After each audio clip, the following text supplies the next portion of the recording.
बाबा पजू भाऊ तू नाराज काऊन असतं का? नाराज नाही तर कात का? हा जमाना मोठा खराब आहे होमा भाऊ. अरे खात्या माणसाला खाऊ नाही दे आणि चांगल्या बुडग्या माणसानं मरतं म्हणलं आणि त्याला मरू नाही दे. समजलास? आता त्या रोजी कमी हवा धुवून आली का या चालण्या गावामध्ये?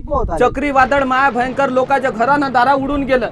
आणि त्या हवा धुनीमध्ये त्या अंशुल खांडेकरच्या घरावरचा टीन उडून माया घरच्या धाब्यात जाऊन धसला. आता तो माझ्यावर नाही का असा रंग करून धावला. म्हणते माया घरचा टीन चोरून धाब्यात नेऊन भरलास म्हणते. पुऱ्या लोकांसमोर त्या मौल्यासमोर मला चोरीचा आरोप लावला त्यानं. हा त्याचा बरोबर आहे का? अरे नुकसान त्याचीच झाली का म्हणतो. माया घरच्या संडासातला चिंपट उडून त्या पोऱ्याला जाऊन पडला तर मला तर त्या पोऱ्यातला एका लोकांना नाही म्हणलं ना का भाऊ तुझ्या घरचा चिंपट त्या दवाखान्याकडे पडला का ह्या इकडं कामतेत ग्रामपंचायतकडे पडला म्हणून.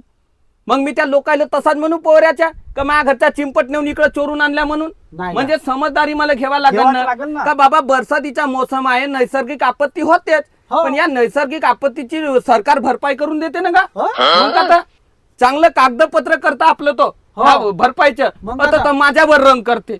आता माझ्या घरचा चिंपट तिकडे पडला तर मी काय लहान जाऊ. मी फार्म भरून टाकीन संध्याकाळाकर म्हणजे मला भरपाईने चिंपट भेटून जाईल तो. बरोबर आहे का नाही? बरोबर आहे का? फार्म नाही भरा ना तो माझ्यावर रंग करते त्याला सांगतो दादा मला घबरावा सुटते.